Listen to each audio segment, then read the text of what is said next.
You've just landed inside Launch Street, the Innovation Podcast, where we interview top innovators out there shaking things up so you can innovate and differentiate and get further, faster in this crazy, cluttered world.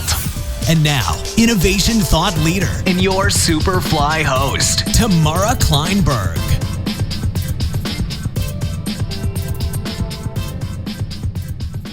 So here's the deal. On this interview, I have the good fortune of talking to Shapiro, who is an innovation thought leader. So he plays a lot in the same space that I do, which is super cool to hang out with people who come from like-minded places. And he also wrote this great book called Best Practices Are Stupid. I highly suggest that you go pick it up. We dig into it. It's so good.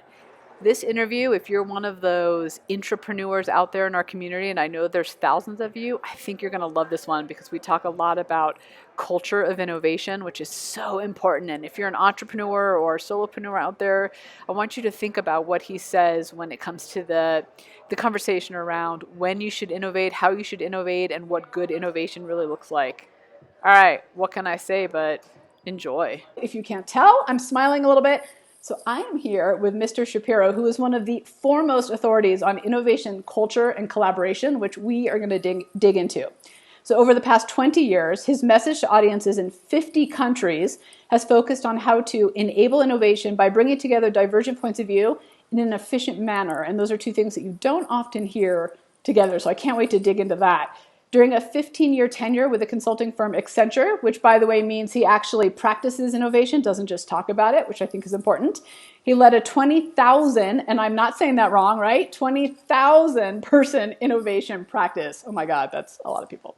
So since branching out on his own in 2001, he has authored 5 books, and his latest, which is the one I just read and we're gonna dig into a little bit, is Best Practices Are Stupid. 40 Ways to Out-Innovate the Competition. It was named the Best Innovation and Creativity Book of 2011 and is an international #1 bestseller. Stephen has been featured in Newsweek, Entrepreneur Magazine, Success Magazine, the Oprah Magazine, the Wall Street Journal, the New York Times, ABC News, and all across the globe. So Stephen, thank you so much for joining me. I'm so excited to have you. It's my pleasure. Glad to be here. Yeah, I'm thrilled. So I have a lot of questions I want to dig into, but before I do that, now that the Innovation Roundtable group knows a bit about you, why don't you fill in the gaps of kind of who you are and what you're working on now?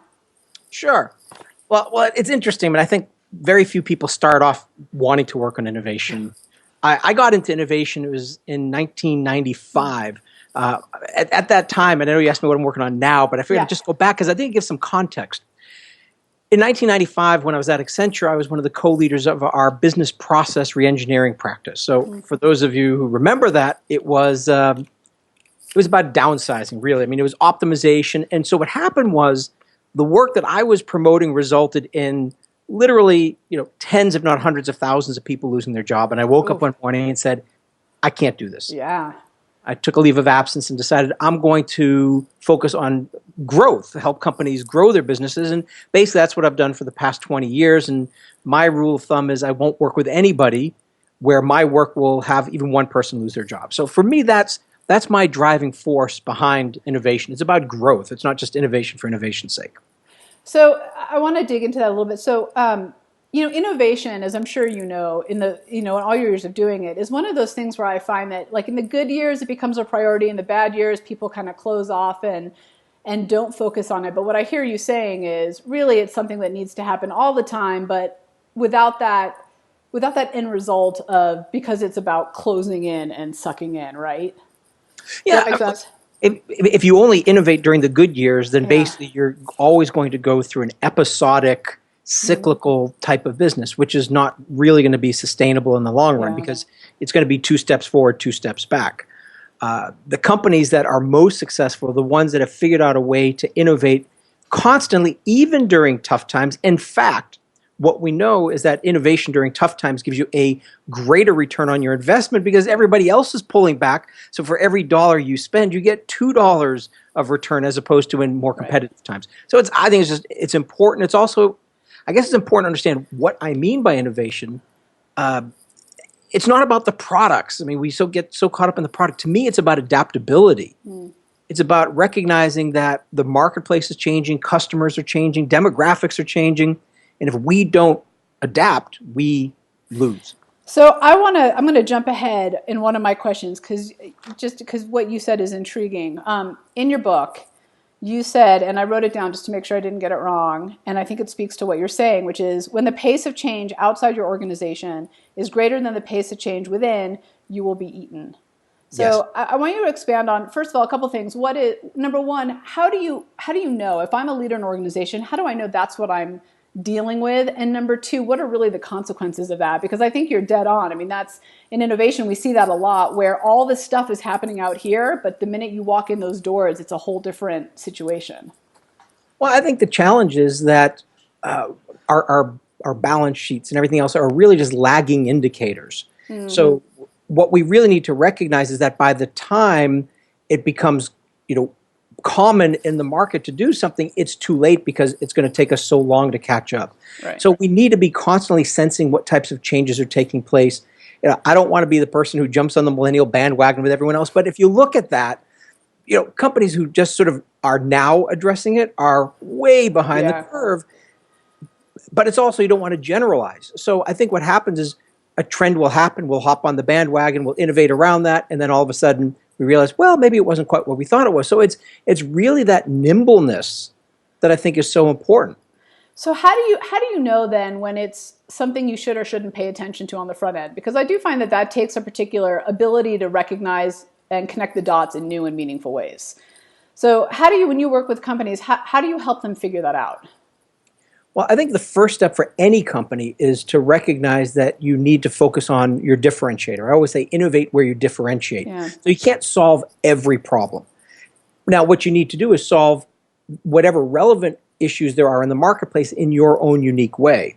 And so when we partner with people, when I partner with universities, when I partner with think tanks, I'm actually less interested in the solutions that they provide, which is why a lot of companies work with universities. I'm actually much more interested in the trends. What's happening that's going to impact us? And the main reason for this is because as human beings, we have blind spots. Mm-hmm. And basically the past, especially if we had a successful past, will be the cause of a future failure. Right. So the key is to just recognize that. So if I'm a leader, how do I mean, it sounds kind of obvious, but I don't know, and I don't know if this happens to you, but oftentimes when I work with people, I do find that they don't realize the difference between what's happening in the marketplace versus what's happening inside their organization. So what are the symptoms that you see when you talk to people that makes you go, wow, this is the crux of your challenge here, is that you're not at the same pace of what's going on outside?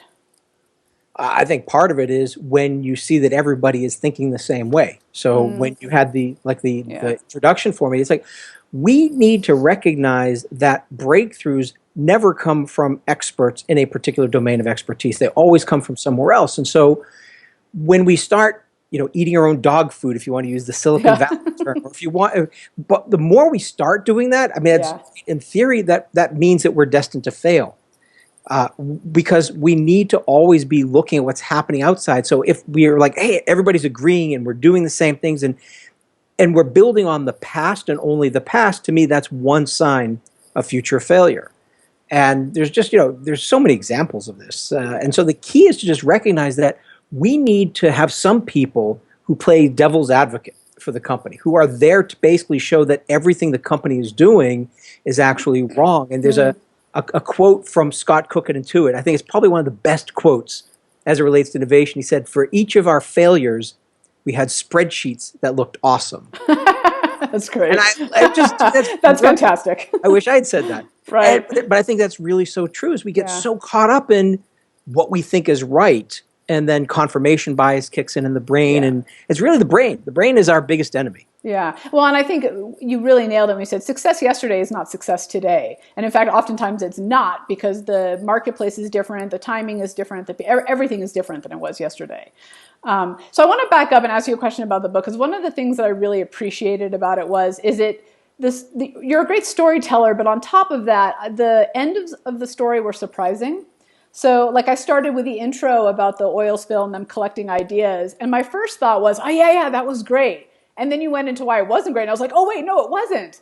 And then you mentioned kind of the Google thing about 20%, they get 20% to do whatever they want. But really, that's a recruiting tool, not a you don't really get the ideas from that thing, but we all think of those, and you hear it out in the world, those kind of best practices, but you took it to a whole nother level of saying, hey, wait a minute, actually, if you look at those things, they suck, right? To use the title of the book, they suck. So I just said stupid. oh, But you can say stupid. suck. Oh, I said suck. I'll say suck then. You're much nicer than I am then. But, but we hear that, right? That's the myth out there is, oh, well, we should do it like Google and Apple and, this example and that. So I'm curious how you came to that realization, not just why you put pen to paper, but how that angle, that perspective from you came about. Look, I've been doing this for a long time. I've gone into companies. The first thing that I noticed is that companies that thought they were doing the right thing based on everything they've read, everything they've been told, wasn't working. And so I just really had to take a hard look at even the type of advice I was once giving. It's like, okay, am I just getting caught up in, what seems to be conventional wisdom? But maybe that's not the right answer. And so when I started to really look at what had companies be successful, it was never about ideas. Ideas actually, I'm a big believer that creativity has killed innovation. Mm-hmm. Because what happens is creativity is all about, hey, let's get ideas. There's no bad ideas. Let's get lots of ideas. And you drown. You're drowning in a sea of bad ideas, and then even the good ideas can't be extracted from it. So that was one thing which I noticed. The other thing which I noticed is we get so caught up in solutions. Hey, we're working on this project. We can go do this. We can go do that. I've got this idea. Let's go implement it. We never stepped back and asked, what's the question? And there's a fortune cookie I once got. When I talk about innovation, I always show this fortune cookie. It says you always have the right answers. They just sometimes ask the wrong questions. Yeah. And I think, a nice little tasty treat had some pretty brilliant wisdom there. Who knew? Who knew? I really believe that is the crux of most innovation failure, is the lack of understanding the process of asking better questions. Yeah. So I find that fascinating, partially because, I spent years doing innovation in a little bit of a different way than you did. And a lot of that is also wrapped up in market research and talking to customers. And one of the things that I found was that going into a project with any company, most of my work was in consumer packaged goods, but it's probably kind of a universal truth in a lot of ways for my work, is that they were asking the customers the wrong questions as well. At least they thought what they wanted to ask them or what they wanted to dig into really weren't the right places to dig into. And you talk about it not just from that perspective, but also from are you asking the right question in terms of, are you solving the right challenge too? So what is a just right challenge in your mind? How do you know you're asking the right thing, and how do you know you're tapping the right people to get it done, to get it answered? So, and there are two different questions that you're asking. Yeah, they're jumbled. Itself, and then the other one is the answer. And I like to put a pause button between the question and the answer. Yeah. In terms of the question, first of all, my one rule of thumb I use is what I call the Goldilocks principle, which is basically Goldilocks and three bears goes into a house, one bed's too soft, one bed's too hard, one's just right. And when we ask questions, we tend to have two default mechanisms for asking questions. They're either going to be too abstract, which is sort of like the soft bed. Right. How am I going to improve productivity? How do I increase sales? How do I improve margins? We ask these abstract questions, and the thing that we know is if you ask abstract questions, you get abstract and fluffy answers. Yeah. And this is the downside of a lot of suggestion boxes. And so we know that doesn't work. On the flip side, a lot of times we have ones which are too detailed, too specific, or too hard in the bed analogy. And that's where we have solutions masquerading as questions, or they're questions that are limiting in terms of the ability to find solutions in other areas. Coming back to something I said before, breakthroughs almost never come from an expert in a particular domain. So it's finding that sweet spot in between it. And then I've identified 70 different ways that you can reframe a question. None of the 70 lead to the right question. It's really a matter of experimentation with the question to see what types of responses you get. So can we walk through that, how this might work? Sure. Because I think it's so important for the people listening to really understand the power of the question, because to what you're saying, I believe that innovation is often in the questions. It's not in the answers. And it's in it when you're asking the right thing. So I'm gonna throw you on the spot right now, but let's say dun dun dun. So let's say for the Shook, for my organization, so let's say the lofty goal would be, how do we up our subscriber base? How do we up our community? How would we then go about making that something that's actually useful for us in our pursuit of growth?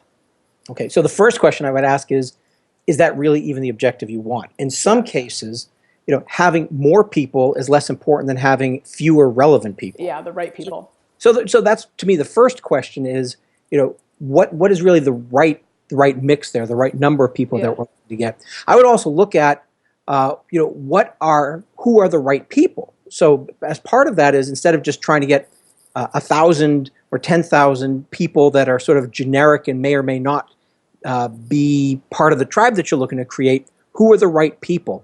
And that sometimes takes some data. So one of the things we know about asking questions is, you can't just sit around a table and say, hey, this is the answer. A lot of times what we need to do is get more information. Questions force us to ask more questions, to dig deeper. And so I'd really want to understand, well, what are your overall business objectives? Like people who sell books. Like, how do I sell more books? Maybe the question isn't, how do I sell more books, but how do I leverage the book to be able to sell something that's maybe a higher value? How do I get into the right person's hands? Right person's hands, and who's the right person? Like, am I really selling books? Am I selling podcasts? Or am I selling services? Or am I selling products? And so it really needs to fit in with the overall objective of what we're trying to create. Oftentimes what I see is organizations will, when they get into when innovation becomes their priority, so assuming it's, if it's a full-time process for them, great, but they put up this wall between them and their customers. So they do all this work internally, and then they lob the tennis ball, the idea over the wall, and it's a one-way tennis match because, the customer on the other side is ducking and weaving because they never really engaged them. And I had a really good chuckle because you talk a little bit about ethnographies, and I have spent more hours in the back of cars and at people's dining room tables. And I will just tell you, aside from sitting in a Camaro for a 2-hour commute in the Bay Area with my knees up here, I one time went into a house. We were doing healthy cereal, was the type. It was for General Mills. And the woman was going on about how healthy she was, which was great, but there was a deep fryer on her counter, like out, like you put the equipment out that you use, and she's pouring sugar in her cornflakes as she's telling us how healthy she is. And I don't think she's a liar. I think that's her perception of what health looks like. So it was when you talked about ethnographies, I just started laughing out loud of, wow, it's so true. You got to get people out of focus groups, and you got to understand who your customer really is. And I've got to imagine in your world, you have great stories about the difference just that little thing makes for innovation. Well, absolutely. And I think, here's the important point also is, and I love that example. I mean, that's absolutely brilliant. A lot of times we're even asking the wrong customer. So I always like to step back to, again, differentiation. To me, differentiation is something that sets you apart from everyone else, and that's the reason why someone does business with you. And it's not price, but it's something else that's difficult for someone else to replicate. It's easily understood in the marketplace, and it is something that is valued by the market. So, and you can create it. So I work in the hospitality industry, and if you think about hospitality industry, for example, one hotel chain has probably done better than any other hotel chain in terms of claiming they have the best beds. Is that the W?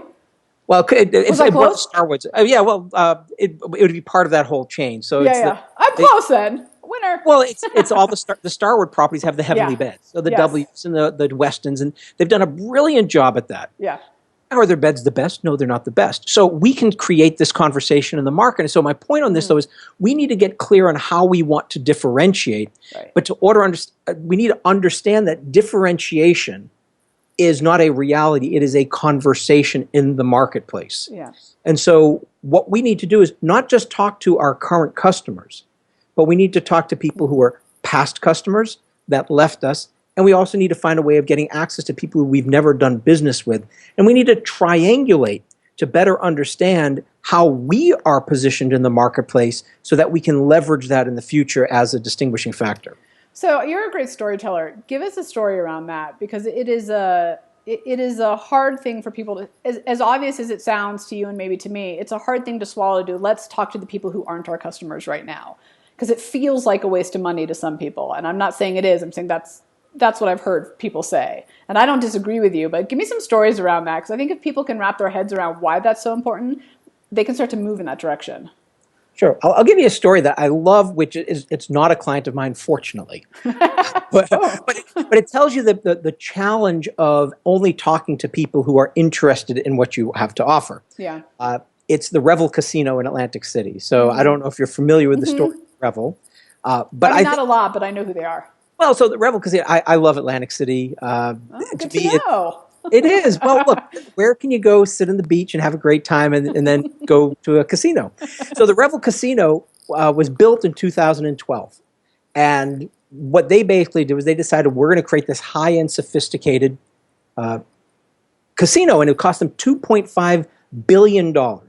$2.5 billion in 2012. And so they decided, we know what the market wants. We're not going to ask people. We're going to create a market. And some people sort of get, they hear Steve Jobs in their head. Yeah. Oh, we don't. That's baloney. You need to know what people want. You can't just. Well, he knew. He didn't make it. He knew. And then it came out that they actually did studies, and so they weren't just guessing here. Right. So the Revel Casino, the reason why I think this is such a great example is they created what they thought was the perfect casino. It was high-end, sophisticated, and classy. The only problem was the people who go to Atlantic City are not high-end, sophisticated, and classy. I lived in New York. I know. I've been there. They go to the beach with their kids. They eat hot dogs and cotton candy. Right. I mean, that woman who's putting sugar on her cornflakes would be healthy compared to the average kids in there. And they, so they were talking to the wrong people. They were getting the wrong sense of where to go. And in 2014, it went bankrupt, closed the doors, and the Revel Casino is no more. So, look, if you don't talk to people who aren't your customers, who could be, should be your customers, you're getting a very distorted picture. Yeah. Well, you're in some ways too. I think you fall prey to drinking the Kool-Aid, too, which I think we see sometimes where they start to believe that everything they do is right, their product is amazing, their service is amazing, their business is amazing, but it's because they're only talking to a small group of people and not to a broader group to understand why they're not coming. Well, absolutely. And I really find it interesting, even like with Apple. We'll see how Apple does in 10 years. And look, I'm an Apple fanatic, but I'm not blind to other products that come out that might be better. And I think what happens is sometimes the fanaticism of Apple customers sometimes blinds Apple to what they're actually doing. Well, and I think we saw that a couple of years ago when we saw the influx of Samsung and some other competitors that we would have a year prior said nobody can touch Apple. And all of a sudden, there were these viable competitors that were closing that chasm between them. Right. Yeah. So talk a little more about differentiation. You talk about in your book about you're not going to win playing somebody else's game. Right. So how do you figure out your game? And maybe that's everything we've just been talking about. But to me, it's you can either add to the noise or you can rise above it. You can either play in somebody else's space, which frankly is not that interesting, fun, or viable, or you can create your own space. So how do you get to that place where you create your own space, especially if you're a larger organization where you might already be in catch-up mode without even realizing it? Well, I think everything you said is just right. You need to rise above the noise. And we have talked about it. To me, it really is about understanding why do people do business with you? Mm-hmm. Why do they do business with someone else? If someone else is already they're bigger, better, and faster than you, then you need to find something else that's going to distinguish you from them. Yeah. But what I find very interesting, and it's not an easy process to give in a soundbite, right, in terms of how you determine that, but there is certainly a process to it. But to me, what becomes very interesting then is what you do with it. Because the problem is a lot of times a differentiator is confused with a vision or a mission or something like that, and it's not. I mean, it really is something which you use to operationalize your innovation strategy. And so I have a framework that I talk about where basically if I look at every single activity that every person in an organization does falls into three categories. It's either support in nature, which means that it's something which the customers in the market don't value, but you probably need to do it potentially. Right. Payroll. Got to pay people. Right. But you're not going to innovate your payroll system. That makes no sense. Right. So there you want to outsource. You want to eliminate it if you possibly can, or at least minimize it. So support is not where you want to be innovating. That's where you're going to be outsourcing and streamlining the heck out of it. It's the next two levels that I think get interesting, though. It's the core, which are the table stakes. It's what people expect. You need to do it. If you don't do it well, you're going to be out of business. And a lot of times when you look at where companies are investing, they're innovating their core. Right. But that means they're basically putting money into the noise, essentially. So there, to me, it's about partnerships, it's about optimization, it's about Six Sigma, it is about best practices, because you don't have to be the best, you just have to be really good at it. And what we've found is when we use this model, we can free up. One of the big issues with innovation is not having enough time to innovate. This model frees you up. We've been able to double, triple, quadruple the amount of time they have to innovate by changing their strategy. So to me, that's why it's so important. And again, it's not an easy process, but it's a conversation with the market. Don't you think that myth of it takes time to innovate is kind of ridiculous, though? I mean, I get that to do big projects and initiatives, that takes resources and time. But the flip side to that is if we're not innovating, we're actually working harder and longer and with less impact. I always find that that it doesn't, when people say to me, oh, it's so hard tomorrow, I think, yeah, but what you're doing is actually in the long run harder and more work.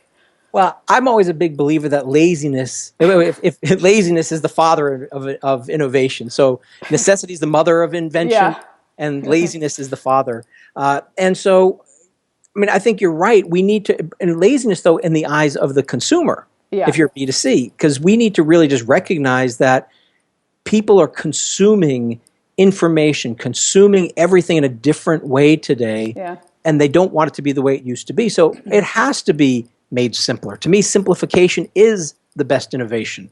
But that's we've got in our mind that sometimes innovation is to make things more complex. So you're right. Innovation, I mean, it takes time, obviously, but it's not as big as people think. It's more like being a surgeon with a scalpel to remove the things that aren't necessary rather than just trying to be an engineer and throw more things on top of it. Right. And to your point, if you have the data and you're asking the right questions, the innovation will become a lot clearer, a lot faster as well. I think it's when you are throwing anything up onto the wall and hoping one of those things stick that you tend to get, to your point, kind of bogged down, or it drowns out what could be the good ideas. Yeah. And I just want to share with you a story that I don't think is in the book, but I love this example.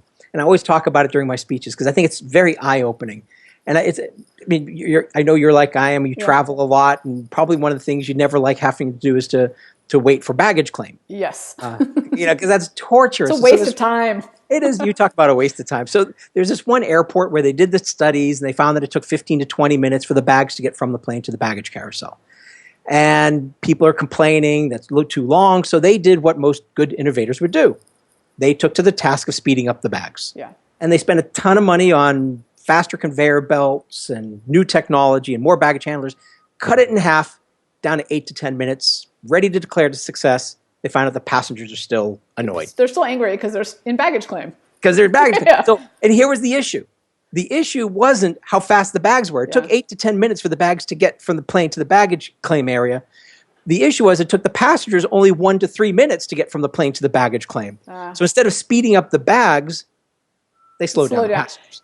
That's such a great story. And what's funny about that is because I do travel a lot, and I often don't check because I don't want to have to deal with going to baggage claim. But if I do check and I'm on Southwest, for example, I will happily go to the back of the plane because the idea of taking a little longer from my seat to the baggage claim is better than standing in the baggage claim. And it's so true. It's the psychology of the question too. Because they were solving speeding up the bag when in fact the problem they should have solved is wait time. Wait time and the speed of a bag is not the same thing. And so if you spend your entire life trying to speed up bags, you're never going to think to slow down passengers. People experience wait time differently than they do walk time. So you're absolutely right. But I love this example because it really gets quite simply that you can be working your butt off trying to make bags make the bags faster, and you will never get to a satisfactory resolution. So I mean, there's a lot of content in this conversation and a lot of great takeaways. But I think for those people who are listening, if you could take away one thing, it's to really think through the questions you're asking and the challenges you're trying to solve. Because if you are, I think you say in the book in a similar way, but if you are answering this question, you could go down a whole path that has nothing to do with what success is going to look like. And you're going to spend a lot of time and money on a path that doesn't actually help you, like the baggage claim. That's such a great example. Well, I always say, don't think outside the box. Yeah. Find a better box. The issue isn't the expansiveness of your thinking. The issue is you're looking in the wrong place. Yeah. And so I think that's really just an important point. And what we've found, we've actually done studies in companies that when you shift to what I would call a challenge-centered innovation mindset, where instead of it's about ideas and suggestions and opinions, we move it to employees and customers in the market solving important problems, we increase the ROI in innovation a minimum of tenfold. Wow. So it's a simple shift, yet it has a massive impact. And as you said, that takes less time to do it right. Well, this is why I can't stand I don't have time to make innovation a priority, because I think you are spending more time on it. It's like if you don't have a place to put your keys every day, you spend all this time looking for your keys every morning, when if you had just done it right the first time, you wouldn't have wasted all that energy later. And I'm not saying that that's me every morning. I'm just saying it's possible that I lose my keys every single morning. Let's talk about failure. Okay. So I'm not a fan of the let's love our failures, let's wrap them up in a pretty bow, and failure is good, and that's the conversation oftentimes out there in the marketplace. It's the current of we should love our failures, love our failures. And you talk a little bit about failure, actually quite a bit really, about failure in your book. So talk about it from your perspective, because I don't think it matches the yay, failure's good. Well, you and I are totally got a little Vulcan mind meld right here. I think failure is a terrible thing. Yeah, I do too. Because if we do it right, we should not be failing. And I have several different perspectives on it, but sort of the first one is that we should be thinking about innovation through the lens of experimentation. Yeah. And experiments only fail when you don't prove or disprove a hypothesis. And the biggest mistake that I think we make, and that's the Scott Cook quote, I thought was, really describes it well, is we conduct experiments. We think they're experiments. Unfortunately, and there's a couple of activities that I do with my clients, which really gets them to see this, is that we always conduct experiments that are designed to confirm what we believe. Yep.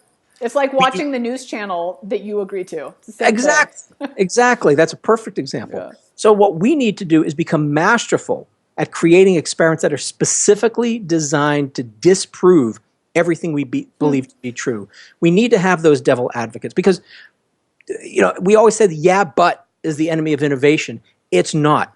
It's the wow, this is a great idea. That's the enemy of innovation, because we get so attached to it that we drive it forward, push it forward, especially if you're a top executive and you push it forward and you spend a lot of money and it fails. That's bad. That is so, I love the way you said that about, yeah, but is actually not the enemy. And in fact, I think the people that poke holes and the experiments that poke holes are our greatest friend, because they show us what's really possible and not possible and what we need to improve and not improve. But I think we make the mistake of someone. So if you said to me, tomorrow I don't think that'll work, because I shut down, I call you a yes butter, and I move on to the next person. So on a personal level, we tend to do that. And it sounds like you're saying too, on a process level, we actually do that as well. Absolutely. Yeah. I mean, and that's unfortunately what has happened. I said creativity is killing innovation. I think what's happened is we have, inside of organizations, seem to have embraced the yes and people and the creative wackadoodles, and I'm one of those. But you need everybody else. But we need everybody else. And that's why the book before Best Practices Are Stupid was Personality Poker, which is actually a card game which gets you to recognize that the person you like the least, the person who annoys you the most, is the person you actually need the most. Totally. Because they will complement you with an E, your need to get things done. And so we need these yes, but people, but use them in the right way. It's so important. Right, and that is right. They need to be used in the right way, both in terms of where they are and how they're engaged in the process and how you communicate with them. Yes. I talk a lot about the language of innovation, and they're the ones I focus on because I think they're so critical. And by the way, I have played personality poker years ago at an NSA conference. So I think it's an awesome game. And it's really enlightening. You're like, wow, look at that. Look what personality I am. So hold on, let me go back to my questions, because I want to make, I even highlighted, because I was so excited to ask about a few things. My God, where is it? Oh, I wanted to ask about the behaviors. Where is it? Hold on.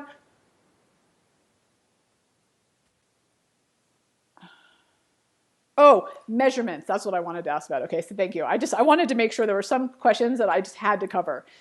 So, I'm a big fan of measuring. I love it for a lot of reasons, mostly because I like to see patterns in the data, and I like to understand if we think something's working or not working. I don't really tend to use success versus failure, because that's so final. So to kind of your point, right, it's all about experimentation.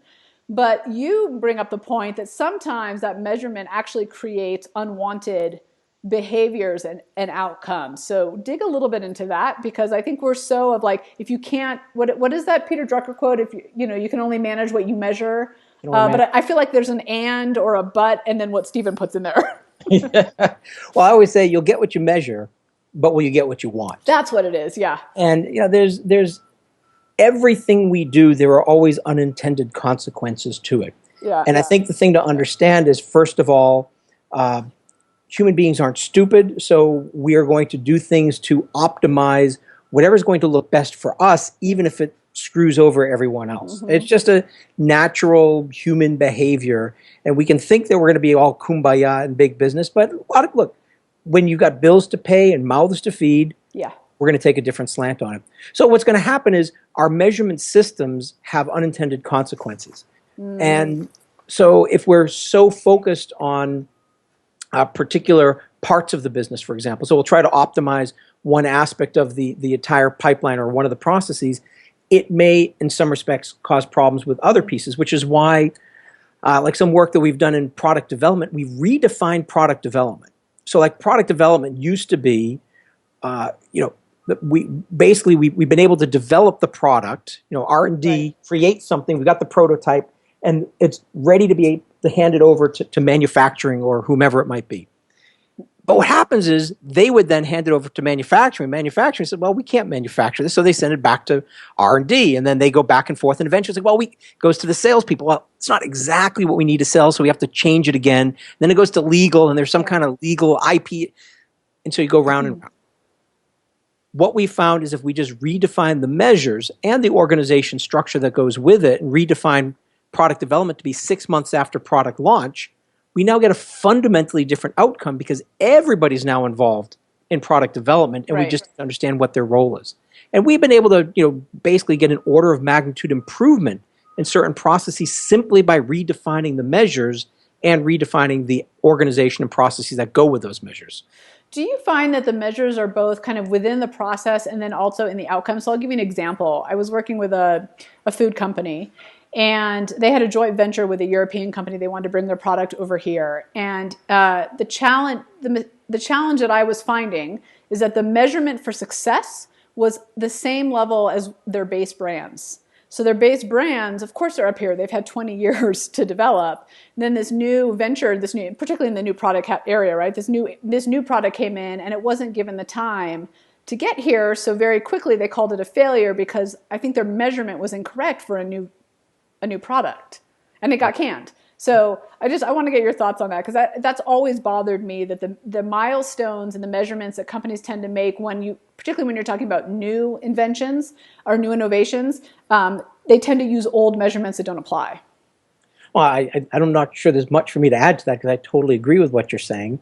I'm a big believer that expertise is the enemy of all aspects of innovation. So whether it's the measures we've used in the past leading to the future, the solutions we've used in the past leading to, so to me, it's all part of the same. Is our past doesn't stay in the past. Our past ends up in the future, which then causes us a lot of problems. And I'm thinking about a story which is a slight tangent, but I remember I was working with a client just in terms of measures. It's a sporting goods apparel company, can't get into too many details, but they were at this event, and they had a goal of selling $1 million of product at this event. At like a trade show event thing. Yeah, exactly. Yeah.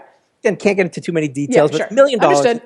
And they were being incented to, they were given bonuses if they did it.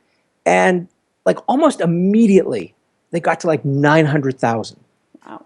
But that last 100,000, they were struggling to get to. They spent basically 10 times what it took them to get to the 900,000 to get to the million. They lost money in the end because million was the target, not 900. If they were 900,000, they would have rocked it. They would have been profitable. But they had the wrong measure. Right. And so it incentivized everybody to do something which was actually extremely dysfunctional. Right. So they ended up losing money, and that 100,000 in sales cost them more than the 900,000 total, right? Exactly. And people get bonuses. So we incentivized people to do something which was actually quite dysfunctional. Right. And that does, and so we'll get what we measure. We'll get that $1 million, but we didn't really get what we wanted, which was, it was part of it was just market share and awareness. So it wasn't just about money, but that extra 100,000 wasn't really that important in the scheme of things. Although if the measure is market awareness, that's a whole different. It's a different I mean, question. that's a whole different question and a whole different angle that you would take to achieve that too. Different way to achieve it. Yeah. You'd use different methods. And I would even say that the measures would be different. Maybe the million wasn't the measure. Maybe it's just the number of people who they touched. Right. Some other kind of aspect. Maybe it's things that they gave away. Whatever it is, the measures are going to give you the outcomes in many cases because we tend to reverse engineer consciously or subconsciously. We reverse engineer that measure to a process that we're going to follow. So are you asking the right questions? Are you focusing on the right challenges, and are you measuring the right things? Right. So if you have those three things, you can innovate more successfully, really. I mean, among other things. But if I can add one more piece to it. Absolutely. Because I think to me, I always say you want to ask the right questions, which is about differentiation, the right way, which is don't think outside the box, find a better box. And then the next piece is to the right people. And this is where we get at expertise being the enemy of innovation. Right. And I'm not going to bore you with stories because I've got 1,000 stories of companies that were stuck trying to solve a problem. And only by changing the question so that it looked at different. Well, I'll give you one quick. Yeah. No, I was like, you can bore me with stories. Come on now. I'll give you one quick one. I love this one. It's not necessarily the best invention, but it's the best thought process in the world. Yeah. So it's a toothpaste manufacturer in the UK wanted to create a new type of whitening toothpaste. All whitening toothpaste pretty much uses abrasives or bleach. Yep. So they had a team of experts, dental experts in their dental care division, working on the problem of how do we make a toothpaste that makes teeth whiter without abrasives or bleach. Spent a ton of money, went around in circles, didn't get anywhere. We're thinking of shutting down the project until one day somebody said, hey, maybe we're asking the wrong question. This isn't exactly how they said it, but they realized they were asking the wrong question. They asked, instead of saying, how do we, the experts, make teeth whiter, they asked the question, who else makes whites whiter? Right. And as it turns out, it's laundry detergent. Yeah. And also, as it turns out, within this company, they have a laundry detergent division. Oh, well, there you go. There you go. In the history of the company, dental care and laundry detergent had never talked to each other. They thought this would be a good time. So they go over and they ask them, hey, when you're not using bleach, how do you make whites whiter? And they were told, we don't. We make whites bluer. Right. Laundry detergent blue. Exactly. It creates an illusion of whiteness. And so they created a whitening toothpaste that has a blue dye in it that creates the illusion of whiteness for 2 to 3 hours. And again, to me, it's that mindset of saying someone else has solved this problem just somewhere else. Well, that's the key, though, right? Just somewhere else. Yes. And how great would it be, particularly in the larger organizations that have resources, but it doesn't have to be large, to actually on a regular basis have those cross-functional teams come together? I mean, think how much time you could save. And I work with a lot of entrepreneurs as well, and I always tell them, if you're going to innovate and you want to kind of figure out how to do it, look at someone who's not in your category who has the same challenge. So I look at for the Shook, I look at actually Tough Mudder and some of those extreme sports because they are brilliant at creating communities. So if I'm going to look at who's doing something innovative, I'm going to look way out there and bring it back.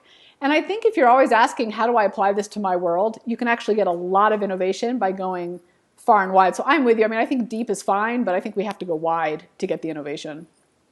And, Steve Jobs said, we had a couple of different quotes related to dots, but one of them, which I never agreed with, was that you can't look into the future to connect the dots or something like that. I'm getting it wrong, but basically what he's saying is you can't predict what dots will connect, and I don't believe that's true. I mean, we can if we use the right mindset. So I've got something I call purposeful tangents. And I loved your example that you used, because to me that's sort of a form of a purposeful tangent, which is to say it's not about solving a particular problem, but rather who else is in a completely different domain of expertise where I could learn things from? And there's a group called Pumps and Pipes. I love this group. It's cardiologists who get together on a regular basis with people from the gas pipeline industry. Oh my God, the vision in my head was like high heels and pipes from the I was like, I don't know. I mean, I'm open to it, but I don't know how that works. No, this one is cardiologists talking about the cardiovascular system, and people from the gas pipeline industry talking about the transmission of gas, and what they share in common is the transmission of a liquid through a tube. Yeah. And there's so many cool developments that have come out of that where they've learned how, like, you get a paper cut and the finger seals itself, self-coagulation. They now have developed that for gas pipelines based on the way the human body does it. It wasn't an oil expert who did that. It was somebody who works in the biology and cardiovascular system. So those, I think, are just so fascinating. There's so much research from Harvard Business School and 3M and other places that prove that the breakthroughs, the things which create the most value, are never from a single discipline, but are always multidisciplinary in nature. Yeah, you're talking to Convert on this one, because I'm a big fan of, who else is out there who is, to your point, I like how you said purposeful, right? So who else is trying to do what I'm doing, has done it really well, has the same problem I have. I'm not going to look at people in my category, because then we're going to all do it the same way, and I don't want to do that, to your point about differentiation. And I will tell you, I'm not supposed to share this because it's, some people call it a failure, but at one point with the Shook, we veered into the online retail category, and we were getting creamed because we didn't have a differentiation anymore, and I can't compete in the online category. So that's where online retail, so that's where we really realized that this testing ground was our unique differentiator, but I had to pull it back out, and it's just a great testament to why you can't win at somebody else's game, to what you say. And we can still learn as long as it's not the people who are in our direct space. Yeah. I just don't want to do it like them. I think that's why Southwest is so brilliant. I think you have the example in your book, and I've talked about it and heard about it before, about them going to the Indy 500 pits. Right. Yep. Because, so brilliant, right? You want to learn how to speed? Go to someone who's mastered speed. Why would you look at other airlines? Because they haven't mastered it. That's Exactly. for sure. All right, so I want to be conscious of our time, although I feel like we could keep going. But I'd like to hear some of your favorite total bombs out there. There are so many, and I do think we're in an interesting point where, as particularly, I don't want to guess your age, for me as a Gen Xer, we saw these big companies that are not even around anymore. They went from being the dominant market leader like Kodak and Blockbuster, right, all those guys, to just being flat out gone. And it's ironic because sometimes when I speak, I'll mention them, and some people who are, 30 and under, like, I don't even know who's Blockbuster, and I'm going, oh my God. So I think we're in this interesting time where we can see the difference between the two. So I don't know what my question is there, except I'd love to hear you talk about your take on that. Well, you basically what you described is how I typically would start off a speech, which is talking about companies that were, we always talk about good to great. Yeah, that's Jim Collins. Yeah. But I'm always interested in what happens when great companies are gone. Right, and there's so many of them that are gone. There's so many. You couldn't even, we could spend a whole hour just talking about them. So my favorites are, one is a personal favorite just because I used to love it as a kid, but it also is from my hometown, is Howard Johnson's restaurants. Oh my gosh. Those orange roofs. So you're good. Good. So here's what people don't realize.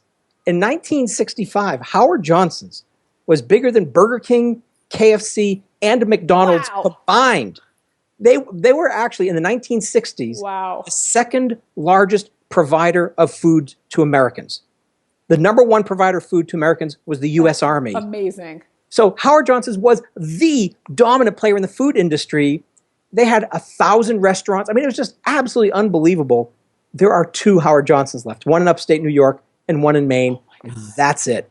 So, I love that one because it was the dominant player. Pan Am. Yeah, Pan Am. They were the airline industry. That's right, yeah. I always start off with, because I think it's just so interesting, is Sears. Yep. Because Sears in the 60s was 1% of the U.S. gross national product. It wasn't just the biggest retailer. No, it was it. Engine. Did you know that in the 1960s, 1 out of 3 Americans had a Sears credit card? Oh my gosh. I ask audiences, okay, how many of you have a Sears credit card? And you usually get nobody. Maybe one 60-year-old in the corner. And here's what I find fascinating about Sears, without getting into all the details and all that, is in 1983, 1984, they were 10 times the size of Walmart. Today, Walmart's 15 times the size of Sears and Kmart combined. But at that time, when they were really at their peak, they also were the largest provider of the internet because they had Prodigy.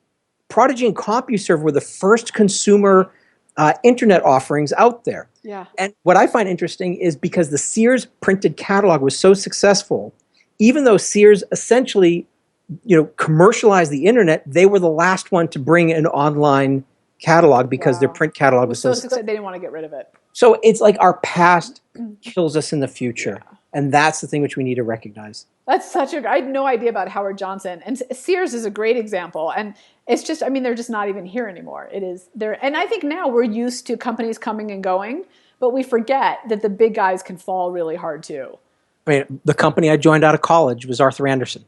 Yeah. Oh, yeah. Well, I mean, there's a whole story behind that too. They had a really fast fall because they had 85,000 people in 2001 and 200 people in 2002. In 1 year, they vanished. Now, yes, it wasn't just because of competitive issues, but we need to understand that it's perception in the market will drive who buys from us, which is why differentiation is not for us to claim.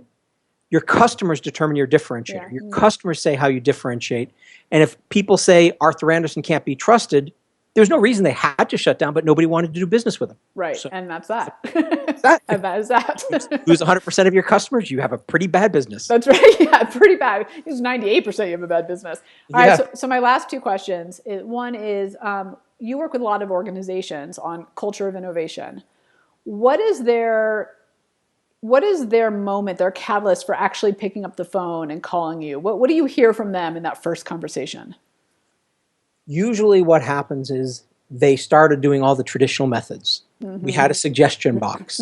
We got 1,000 ideas and we implemented them. And for 6 months, it was great. Yeah. Now we've got a problem. And it's predictable. I remember I was doing one event where they just started. They brought me in and they just started doing an idea management system, a suggestion box. And he said, Steve, loved your conversation about challenges, but our idea system is awesome. It's working. It's beautiful. I said, I look forward to a call from you in 9 months. Almost on the dot, I get a call 9 months later. Our idea system, we got a problem. And the issue is the noise increases, the quality decreases, fewer and fewer things get implemented, which means then fewer people want to participate, and it becomes this death spiral. So that's in many cases when I get called, or it's just a company recognizes in the market they're struggling to compete. Yeah. And, if you're not competing, innovation is the reason. Innovation will solve, in my opinion, biased opinion, could solve a sales problem, a leadership problem, a marketing problem. Innovation ties into all of those. And so to me, if you aren't innovating, that's probably the reason why you're not succeeding. Well, that's the beauty of innovation. It is really not about the outcome. It's about the process. So you can apply it anywhere. Exactly. And where you're faltering. It doesn't have to. I think a lot of people think of it as new product development or new service development, but that's just a tiny piece of it, actually. Exactly. Yep. Yeah. All right, great. So the last question is, how should people get in touch with you, find you? Obviously, go to Amazon and buy the book, but beyond that. The easiest thing is just go to my website, which is stevenshapiro.com with a PH, or Steve Shapiro. Everybody knows how to spell Steve. So it's STEVESHAPIRO.com. Just go there, and you can find all my details and books and videos and everything else there. Well, this has been incredibly fun, and I wish we had 2 more hours, so I might have to have you back to do another conversation. So thank you so much. I have no doubt that the round table is going to get a lot out of it. I had a blast. Thank you. Thanks for hanging out with us inside Launch Street. When you're ready to take your game to the next level, join the thousands of others that are upping their innovation edge on GoToLaunchStreet.com, the top online education resource and community platform for innovators looking to use innovation to get measurable results. GoToLaunchStreet.com.